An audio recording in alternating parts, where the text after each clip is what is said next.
Welcome to Politics Tonight. Stay with us. We'll be right back.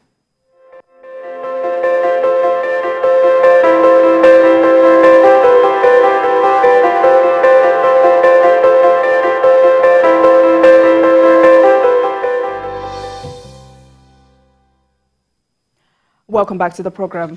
Ahead of the governorship and the state assembly elections, former Inspector General of Police Mike Okiro has appealed to Nigerians to desist from voter suppression.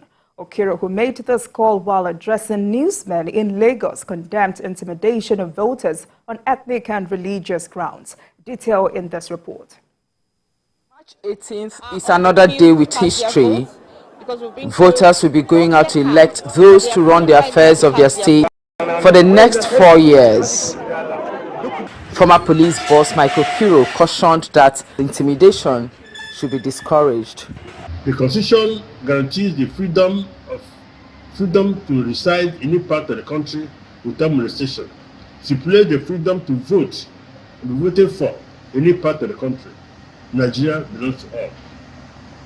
Nigerians and any Nigerian has the right to contest election in any part of the country once such a citizen is qualified to stand for election. Citizens should not be forced or cowed to vote for or pander to the details of any candidate other than the candidate of their choice. The advocacy for alertness of Nigerians with the use of phone gadgets is not discouraged. Upload of videos on social media during election should be checked as not to heat up the politics. Employ the media generally and social media in particular to be very vigilant and aggressive in capturing video clips of any form of election malpractice or violence. Such social and other media reports should be explicit with the state, local government, ward, polling unit, or specific domain where such incidents are witnessed. The report should also carry date, time, name, and phone number of the reporter. Because in social media, sometimes you see people loading or downloading. So it happened that 10 or 20 years ago, and it happened yesterday. He advised the Inspector General of Police to punish any police officer who allowed themselves to be used by interested parties during both elections. Ivy Kano, TVC News, Lagos. Candidate of the People's Democratic Party, PDP, Sharif Oborevori, and the Independent National Electoral Commission, INEC, as an abuse of court process. The court also ruled that the suit violated constitutional provisions, which requires that action should be filed within 14 days from the date INEC published particulars of candidates. The plaintiff had approached the court to stop PDP from fielding Oborevori as its governorship candidate on the grounds that there were alleged falsification in his date of birth and names variations on his WAEC certificate. Let's take a short break, and when we return, it will be time to speak with the national youth leader of the All Progressives Congress APC, Dayo Israel, on the youth and 2023 elections. Please stay with us.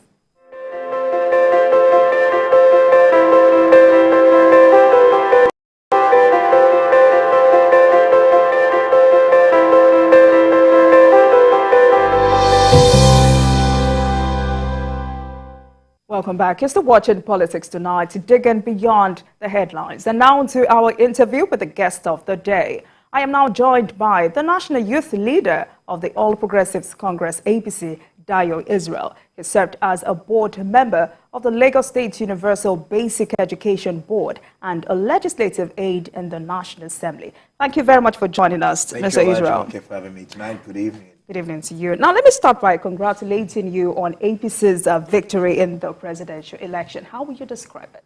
I think it's a great thing to have, says nothing can stop an idea whose time has come, to have Asiwaju Bola Ahmed Tinubu elected as President Commander-in-Chief of the Armed Forces of Nigeria. I am particularly looking for job creation, stabilizing the economy, and building on the infrastructure the Buhari administration has laid the foundation on, and also to be able to set Nigeria on his own, on a new path, based on his own experiences, skills and competence. You will know that he has worked in the private sector. He has private sector experiences. He also, in addition to that, he has also, been able to bring people together for a cause that is very important.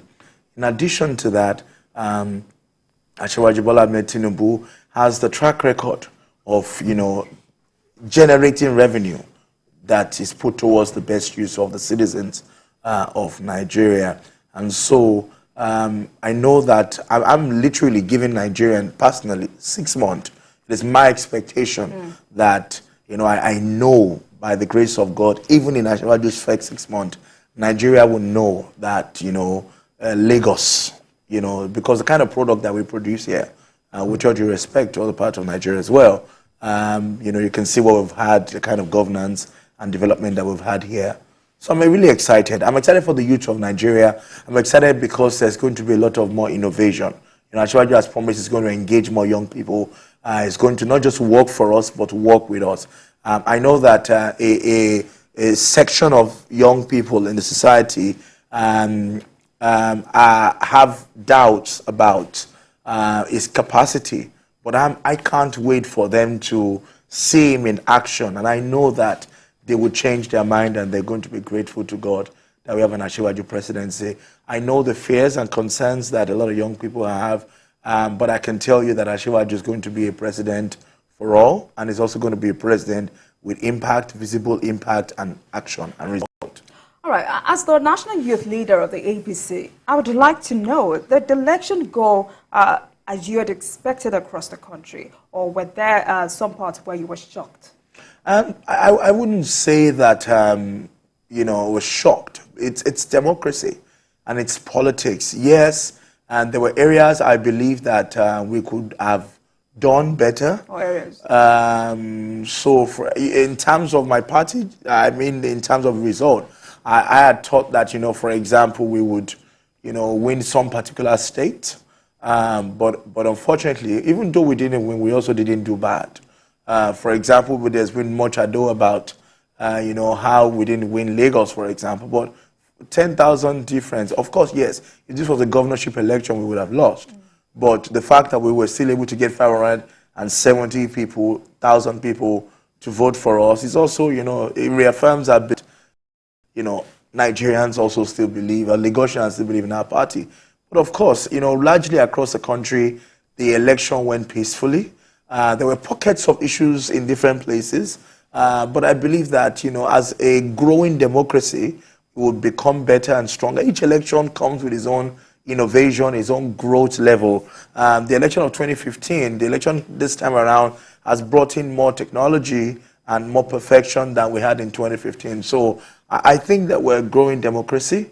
And while we have teething challenges and problems here and there, we should focus more on the positives and on the goods. And, we should downplay on our fears. I think there's a lot of fears in the country. People are scared. And, they're scared. I've been following social media. A lot of people are scared because, the challenge is many of the young people today did not experience the 90s. They didn't experience the military years and, the early 2000s. So they have doubt about the older generation.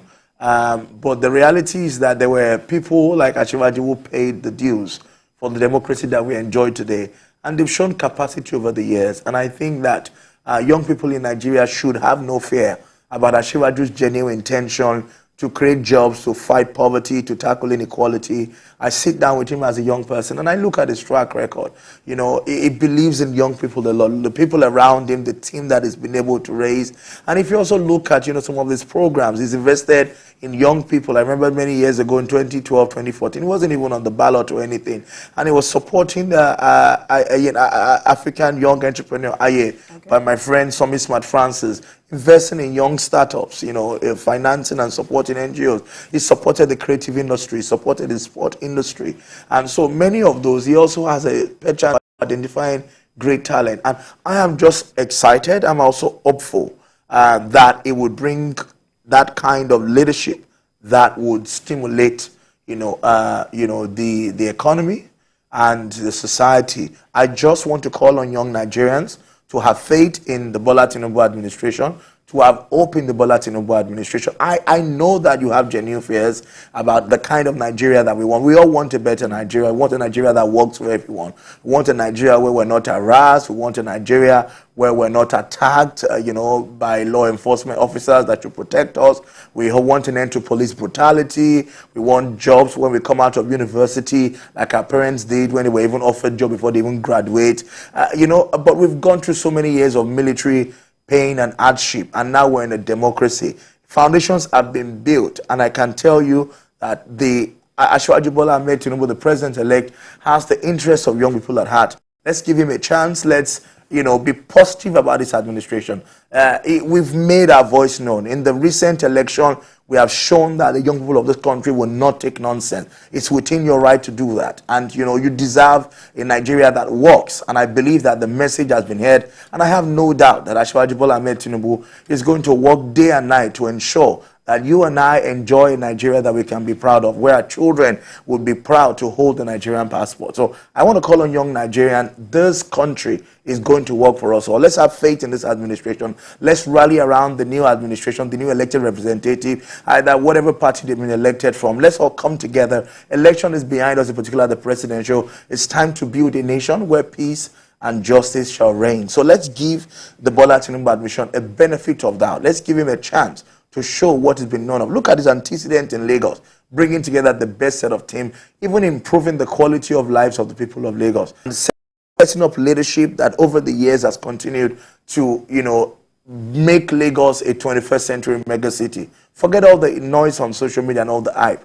The reality is that we all agree with you that Nigeria needs to be on the path of progress, but we need to work together with the coming administration and be clear about the vision we want Nigeria to be. One of the things I'm excited about with Asiwaju is that when he was governor of Lagos State, he developed what is called the Lagos State Master Plan that set a vision for what Lagos should become, how Lagos should begin to embrace an intramodal, multimodal transport system, how Lagos leadership must be effective and efficient. Now, imagine if we're able to use that same capacity to draw up a Nigerian dream that everybody from Sabongari to Sokoto to Taraba to Akwa Ibom can all say, this is what we want Nigeria to be by 2050. We need to have that kind of vision. We know what the Americans call the American dream. We now need a leadership who has the capacity to turn that vision into a reality, and who is going to work with us, because the reality is the youth of this nation has come of age. We're no more, toddlers. We're already ready for leadership. And so, Asiwaju has promised that he's going to carry us along. He's going to work with us. Let's open our mind. Let's see what is God for us. Let's engage objectively. And, I have no doubt, it doesn't take away your role as office of the citizen to hold the government accountable. Absolutely. But let's see what the government has got to put on the table. Have faith and have hope. And I believe that we would enjoy Nigeria under this administration. I want a better Nigeria as well, like all of you. Thank you. I must say that I like your submission about the youth agitating for a better Nigeria. So, because you mentioned Lagos, as a Lagosian, what and who do you blame for the loss of APC in Lagos? So, I don't want to dwell so much on the past. As a matter of fact, there are lessons to be learned. Yes. So I would point out 4 to 5 things my governor talked about. For example, the Muslim ticket issue, the internal wranglings in the party, in many local government. Even, for example, my local government, we have 2 factions of council and all of that. While all of those issues can be talked about, I think that the biggest takeaway from this election is that government needs to be more engaging of the younger generation. Many times we've seen government, not just for Lagos, but across the country, do town hall meeting to give feedback to the citizens. But I think we need to flip that and begin to engage, have monthly. I remember that, I think they said, we had that model in Lagos some time ago, 100 days town hall meeting. But this time around, to listen to the yearnings of the people. And, 2 weeks ago or so, I called on elected, appointed political appointees of the government to go to their community and do the need to engage the grassroots. there needs to be that. In Lagos, for example, the House of Assembly has something, I think, a quarterly constituency meeting where they go back to the constituency. I think that, one of the things that I think that we need to strengthen that across the country and make it beyond even the legislator, but even political appointees. So if you are from, I'll give you an example. Ikorodu, for example, we have two commissioners in Lagos, a commissioner for transport and commissioner for agriculture. I believe that beyond their job in Alausa, that those office holders have a duty to ensure that whatever is being done at Alausa, for example, is benefit or is cascaded down beyond even the local government chairman or the councillor, cascaded down in that community. So you have the House of Assembly there, you also need the executives there, and also the chairperson of the local government. But I'm not talking about Lagos, I'm talking about the whole country. New generation they want, and what worked 10 years ago is not going to work in the Nigeria of today. So as political parties, as public office holders, we need to do more of listening to the citizens. And there are a lot. I've been around many communities and local government, and I'm hearing a lot of messaging. And I think for me, what that last week election represented was not just about, the internal wranglings on the Muslim ticket. It's to say the people wanted to be heard and they exercised their right to be heard. And I believe that our party across all the levels have heard them. We've listened, in particular in Lagos. And thankfully, we have a listening governor who knows how, one of the best men that I've ever come across, with a very heart, what's that word? God used for David. A man after own heart, a man after God's heart, is Mr. Jide Sanwo-Olu. I spoke recently, I think while I was on this same station, about how, there was something that happened last year or 2 years ago around his birthday. And some people had organized a surprise party for him. And he came in and realized that it was a surprise party. I think we're coming out of COVID. And he called his closest aide, who had put the event together, into a room and said, what are you doing? Why would you put together a party? And he used a statement. And that statement said, this is a position of humility. And this wasn't him speaking to the media. He was speaking behind closed doors to his closest inner team. And he said to them, there are things that we cannot do because we are in a position of humility. So you can tell when the NSAS issue happened, he was the first governor to go identify to the young people. He took the 5 for 5 request to the president in Abuja. He stood on the side of young people. Forget all the propaganda that people have been creating to tarnish the image of the fine gentleman. I believe that we need to begin to move beyond propaganda and begin to look at impact, to begin to look at realities of our society today. And so I believe the biggest lesson from that election, or why we had challenges, is because we've not listened enough. And we need to listen more to what the people are saying, in particular to what young people are saying. Having said that, many think Lagos could still be lost. So I'm asking you, what is being done by your party to ensure that thunder does not strike again? Thank you. So one of the first things, I'm going to take it from where I stopped, that we have done between the last election and now, is to listen more. To say, what is the issue? We're building bridges, we're building roads, because we're investing a lot in infrastructure. Our blue line is going to start operation very soon. We're already doing that Odoyalaro road, which brings you from Maryland, and you don't have to go from Ojota, you don't have to go all the way to Maryland before you get to Bolaji Bank Antonio, Allen Avenue, and Okwebi. You can come there, turn at Oloyalaro, and then into Okwebi to Allen and all of that. We're doing roads in Ishuti, in Ikorodu, we're doing roads on Balago, we're building rails, we're doing the Freedom Way road that leads to the Lekki toll gate. We're doing the coastal roads and many more inner roads. We're introducing infrastructure to help young people, working with the creative industry, even I think it's Ebony Live, to train young people in cinematography and in creative skills. But in the midst of all of that, we've realized that people are also speaking about other things that they think that we should prioritize. And as a party, we've gone back to our people and said, we're sorry that maybe we got carried away with building infrastructure and building the society. We also want to know what more can we do. And so we have all our officials. 2 nights ago, I was with the GM of La Cepa, GM of La Siama, and a few others were in Parkview Hotel in Ikoyi, for example, engaging even the drivers, the housemaid, and all of that. Just yesterday, the Commissioner for Training and the staff, and also the EGIS were together with some youth at Onikon. This morning, I was with some youth with the Commissioner for Youth at Ikeja here today. I'm just coming from Etiosa. So, and I'm around the drivers of the governance of Lagos. And I see that we're listening more as a party and as a government. We're listening more to be able to ensure, and we're letting people understand that you are the boss. We're ready to work with you. We're ready to, go along with you. Maybe we're moving very fast, but we're ready to go at your pace in terms of, civic engagement. Impressive. So, based on your analysis, what are those areas you think your party should prioritize? So I think from what I have heard, and talking about listening, from what I've turns around, I have to be careful how I put this, so that I'm not misquoted on social media. But the people are saying that beyond road infrastructure, it's also important to have, I don't want to use the word stomach infrastructure, but I rather say in terms of, people say to me, we want more money in our bank account. We want more welfare access. Yes, yes. We want more access to, resources.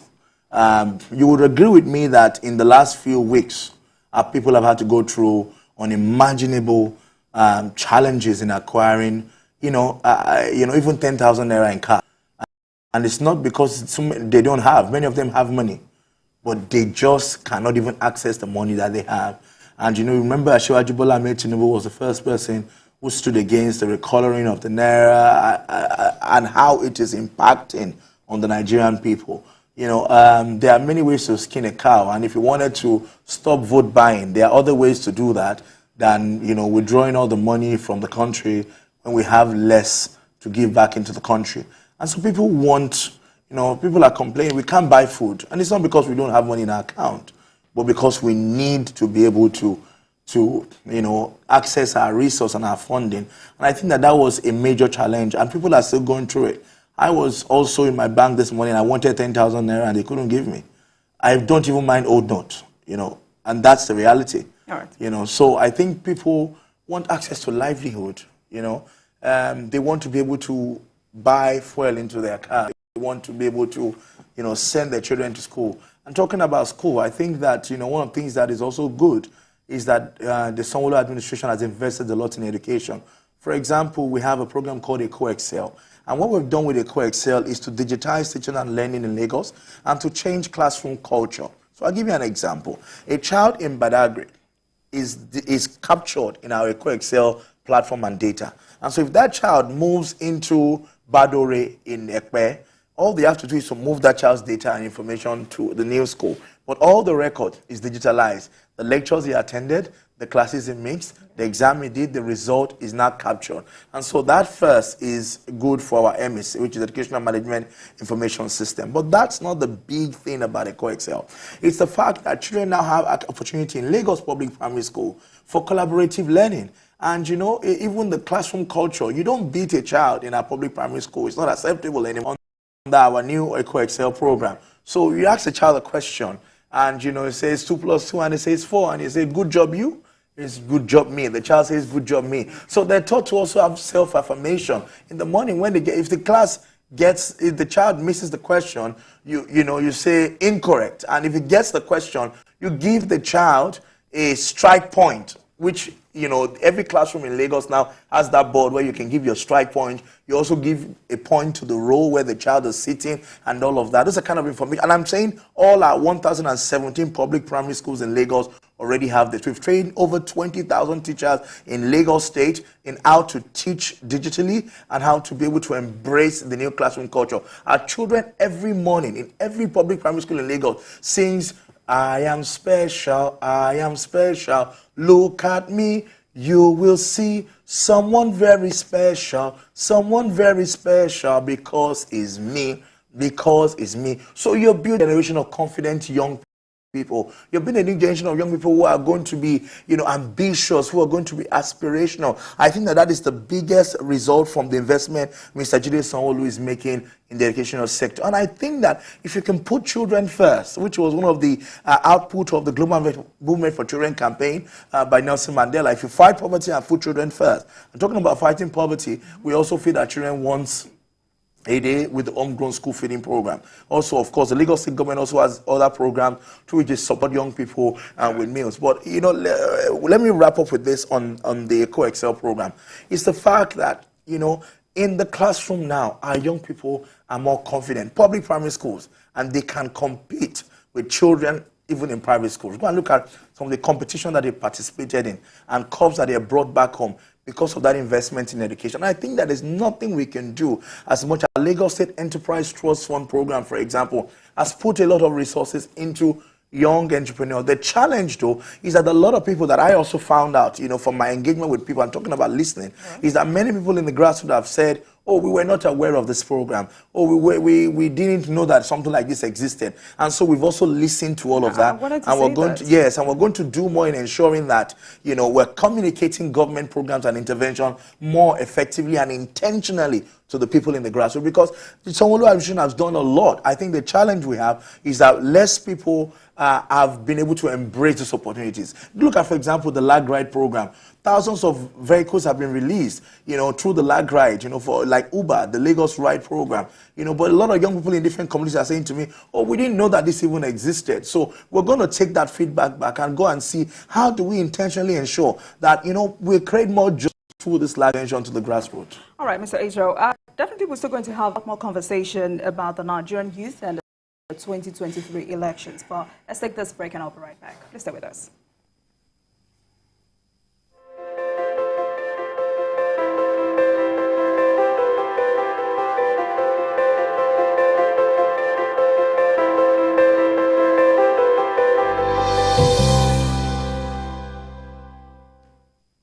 Welcome back to Politics Tonight, and I still have with me the National Youth Leader of the All Progressives Congress, APC, Dayo Israel. Tonight we're talking about the Nigerian youth and the 2023 election.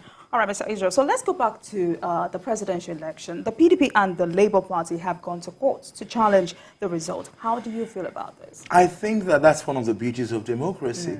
President Muhammadu Buhari, who was serving 8 years in Nigeria, lost election in 2003 and went to court and saw it up to the Supreme Court. He went again in 2007 and saw it up to the Supreme Court, and went again in 2011 and saw it up to the Supreme Court, after which he then cried and said he was not going to go into politics again. But God showed faith on him and he had a chance to rule Nigeria again for another 8 years after being head of state in 1983, thereabout. So going to court is a natural thing in politics or in election. It's not out of place, It's what we've done. Even, in Ekiti State, Governor Fayemi at the time we had to go to tribunal. Because even in Osun State right now, we've also had to go to court, because, we believe that we have the mandate of the people of Osun. So I think it's welcomed. It's within their right to.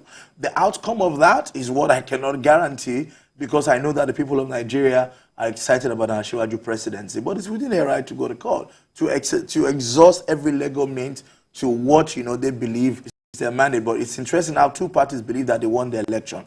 Which of them really is. And so, like somebody said, has to decide, that one of them competing for is actually who came second. Because I know that APC won that election. All right. I know you tried to talk about it earlier, but now let's have a robust conversation about it. The president-elect, Asiwaju Bola Ahmed Tinubu, has promised to work with the youth in his administration. As the APC youth leader, what does this hold for Nigerian youths? So part of the conversation that we would begin to have with our president-elect, who has also won the ticket on the platform of our party, is to begin to see how, for example, we can begin to what the priorities for young people are. So we have the APC manifesto, which also gave that to the candidate manifesto, and now the president-elect manifesto.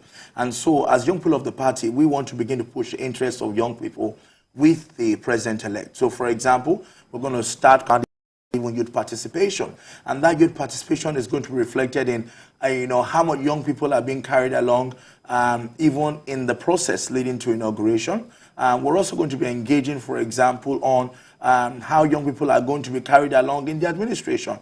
The women have always fought for 35%. We young people are also asking for our own affirmative action. Of how many percent?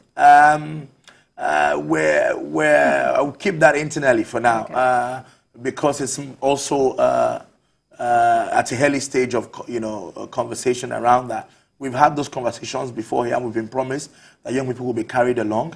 And so we're also going to be having conversations around how young people will be carried along, not just even in cabinet, but in public appointments in boards and parastatals and agencies, competent young people who have the capacity to play those roles. And we also have a lot of them in our party, by the way, to the glory of God. So, we're going to also be looking at those conversations. We're also going to how for example, the youth wing of the party, or of course the party would also be looking at how we're going to engage in implementing policies that have been promised to Nigerians. I think what is key for us, in particular as the youth wing of the party, is to ensure that, because we've staked our haul in this election, we've put our necks out and we've stood by our party and our candidate in this election. And so I think the priority for us is in delivering the promise to young Nigerians. We want to be able to work with the president-elect and, of course, when he becomes president, to ensure that within 6 months even, the young Nigerians who were, unhappy during our campaign, who wanted everybody to support their own candidate, would see genuine reasons and would see why we made our choice in Asiwaju Bola Ahmed Tinubu, and would join us to say this is the right direction. And and that's what we're doing as a youth wing of the party. We're listening to our generation. We were saying to them, I wrote a release after the presidency to say we all want the same destination, our pathway. So great Nigeria.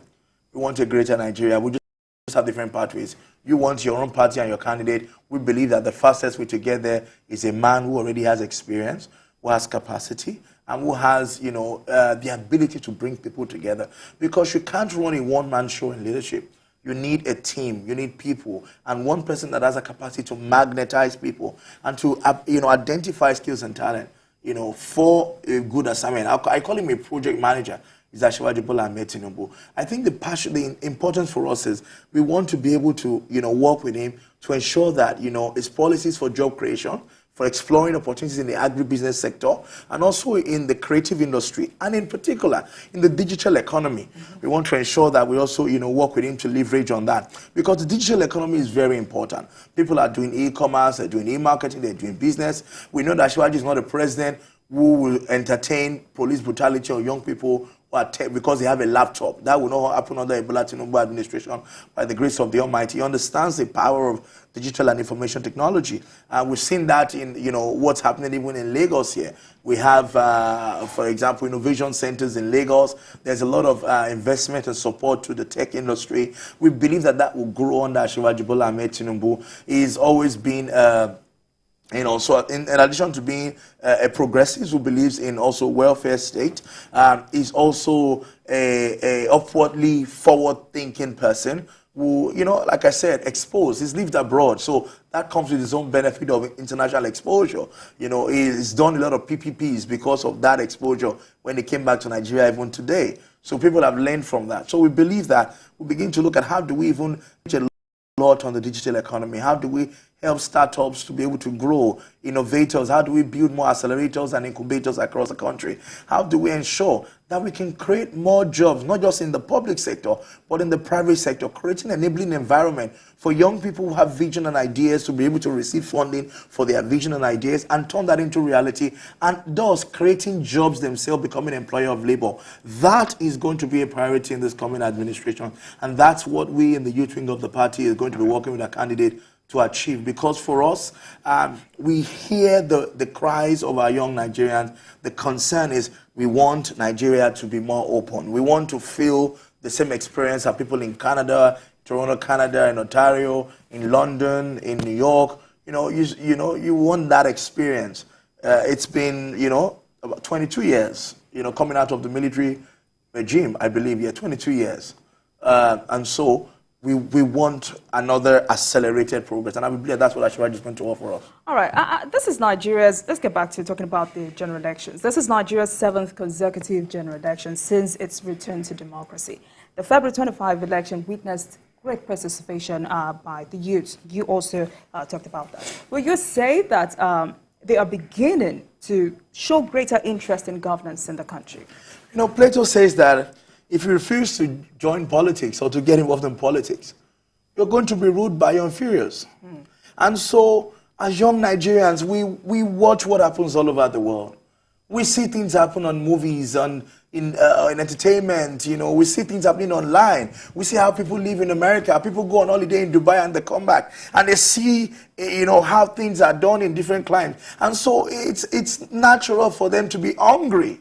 It's natural for them to be hungry for a Nigeria that you're proud of. You know, because they're passionate about the Nigeria they want. Many of them want to come back home. They just want that home to be habitable for them to be able to come back to. You know, they want to reverse the Japa syndrome. And so it's natural for them to say, you know what, I want to see a Nigeria where I can be more comfortable, where I'm not abused, where I'm not challenged, where I'm not undermined, and where I can grow my business and get all the support. But what we're saying is with Ashwaji presidency, Ashwaji already was also one of you. He lived in the diaspora and came back home. He saw what happened with the trains in Chicago, where he was living and all of that, and then had a dream to bring similar ideas. And that's why we have the red line and the blue line and the green line that are coming up in Lagos, you know, in tramodal transport system in the city of Lagos. You know, Eco Atlantic, for example, is seeing how, for example, Dubai was able to reclaim and you know, turn things around and move from, you know, what was it called? A desert, you know, 30 years ago, and to now being a world capital. So, you know, and this is what young people are seeing as well. They don't want to go to Dubai. They don't want to go to America or go by boats to Turkey and Libya and all of that. They want a Nigeria that works. And I'm saying that by the grace of the Almighty, Ashwaji understands that, you know, and is ready to come and provide the leadership. He would be working with us, ensuring that he puts together a good team that can deliver and take Nigeria to the path of greatness. That is what we all desire. That is what I desire. And that's what the young people do. So it's that aspiration that is making them very energetic about getting involved politically. All right, still taking a cue from the presidential election. Interestingly, I've spoken to older politicians on this program who would continue to say social media does not vote. And when I ask them why they continue to undermine the power of new voters, especially the young people, they say social media does not vote. A lesson from the presidential election, does this narrative still stand? Anybody who says social media doesn't affect election, I think that last week, Saturday, or the presidential election has showed you that it's totally, you know, there's power in every form of media. But what social media has done is to put that information in the palms of your hand. You know, today when I see people say breaking news, it's so funny. But breaking news used to be, you know, like something just happened back in the days. Yeah. But every small thing today is breaking news. You know, and so many times they're not even breaking at all. There's nothing to break. The reality is that everybody now is a broadcaster. Everybody is a journalist. And everybody, you go to the remotest of village, they have a form of data. The influence of Twitter is unimaginable. And that's one of the concerns and cries that young Nigerians have. The part of the direction that the Ashwaji presidency will want to embrace. Young people want to be able to express themselves.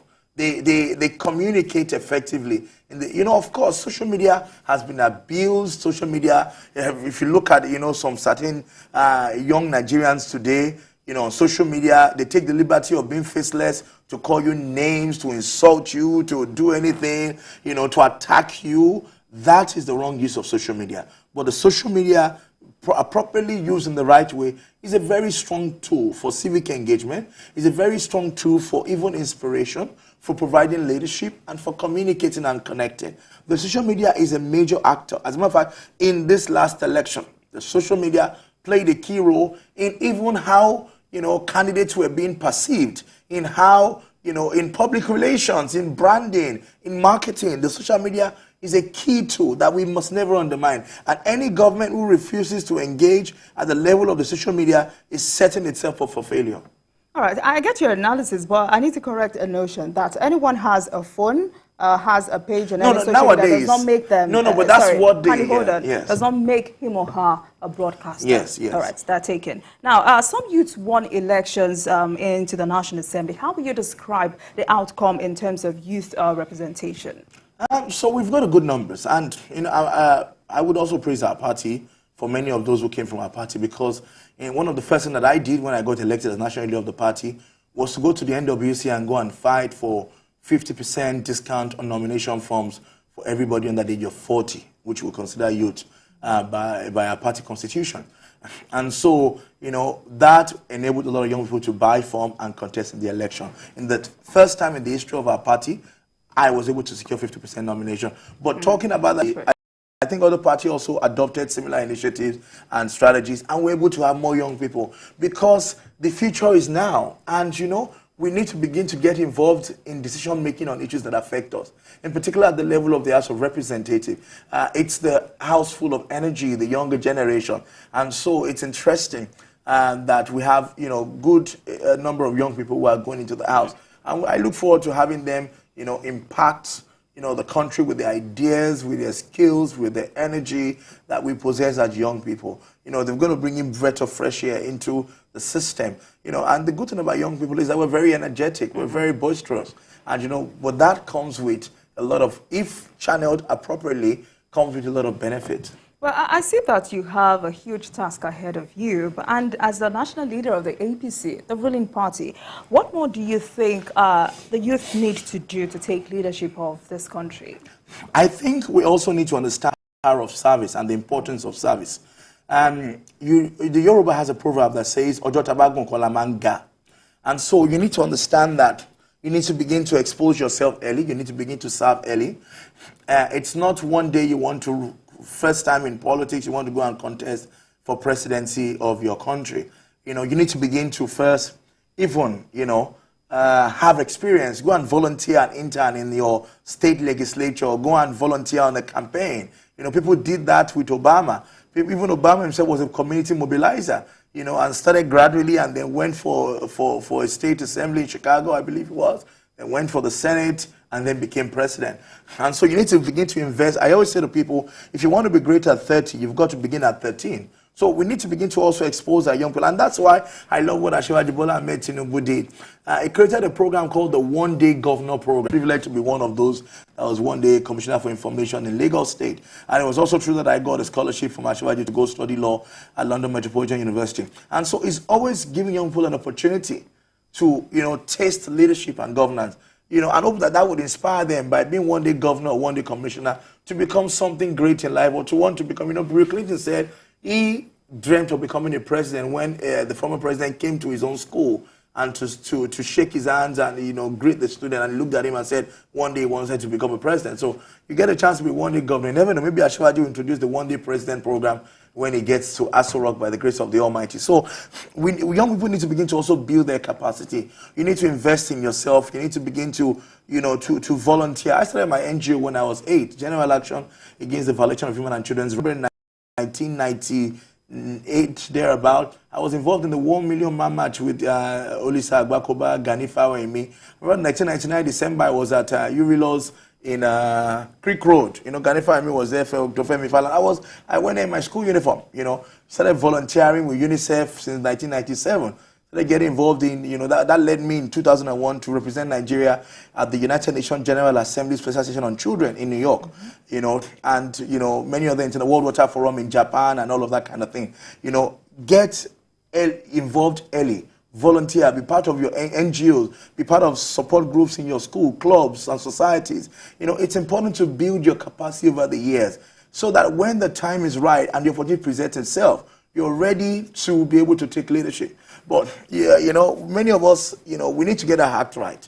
We need to begin to invest in ourselves. And also government needs to begin to create a platform for young people to begin to join Boy Scouts, Guide, join societies. It creates an opportunity for you to build your leadership skills.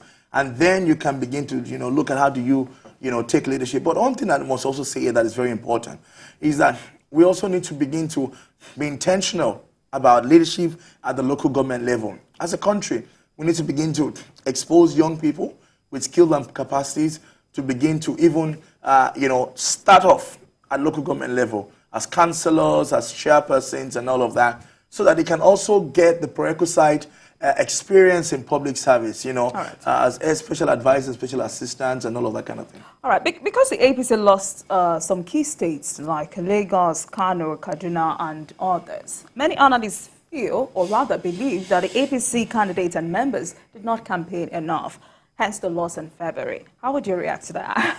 I know you're smiling. I think nobody has the president-elect Asiwaju Bola Ahmed Tinubu did in the election that we just wrapped up.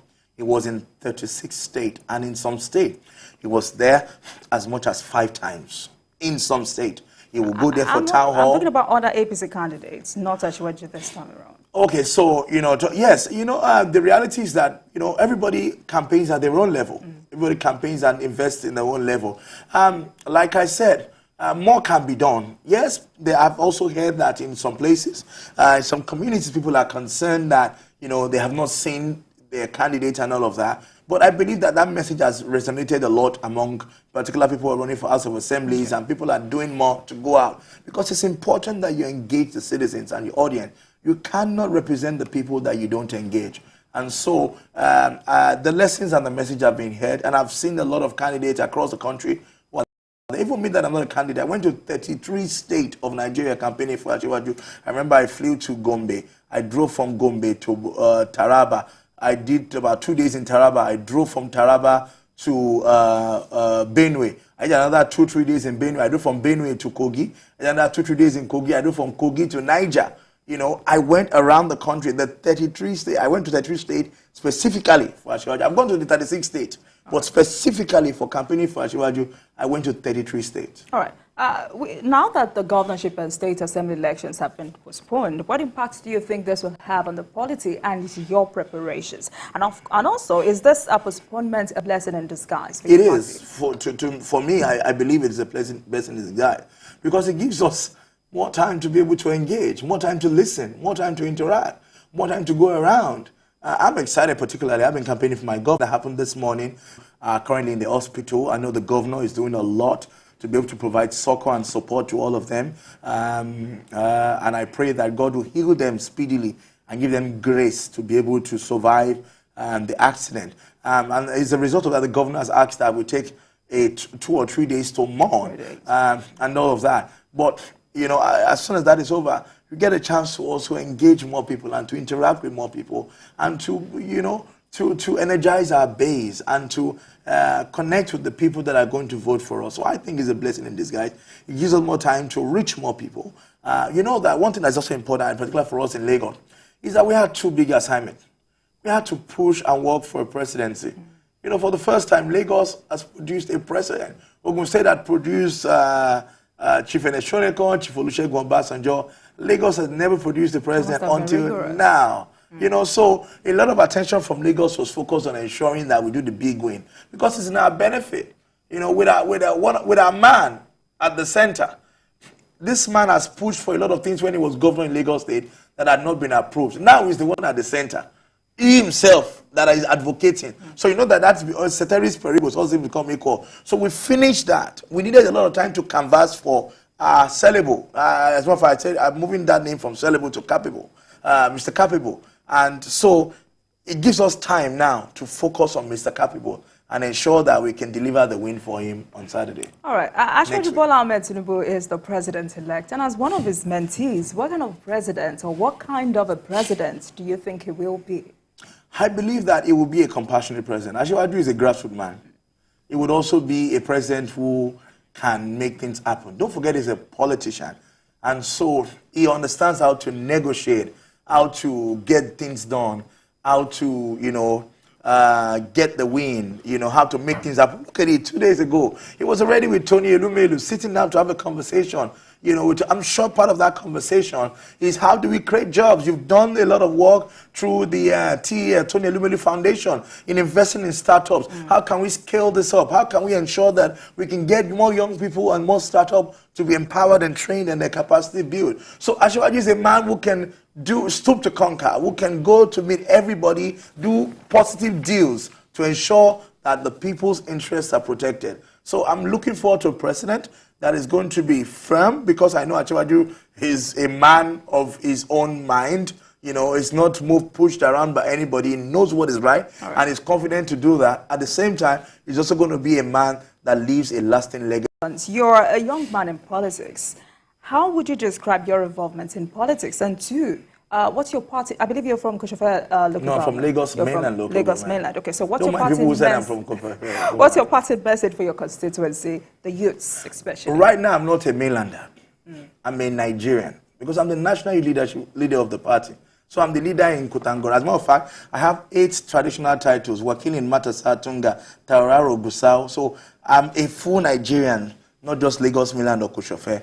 But my message to the youth of Nigeria, as the national youth leader of the APC, the ruling party of Nigeria, is this is our time. This is our opportunity.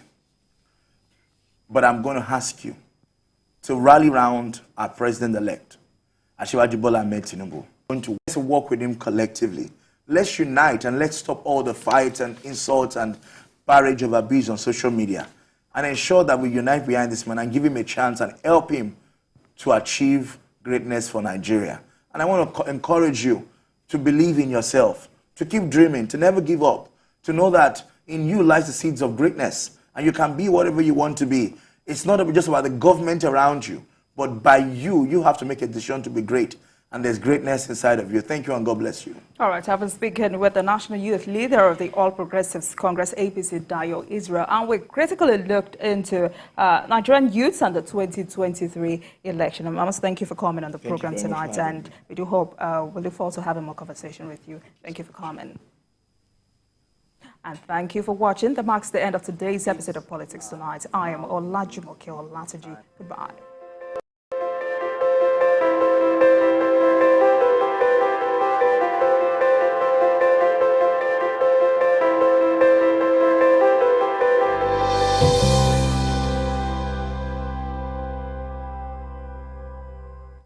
Moment. Instant breaking news from all over the globe. Live streaming of your favorite programs delivered directly to you. Watch anytime from anywhere on your mobile or smart devices. Download the TVC News app today. Available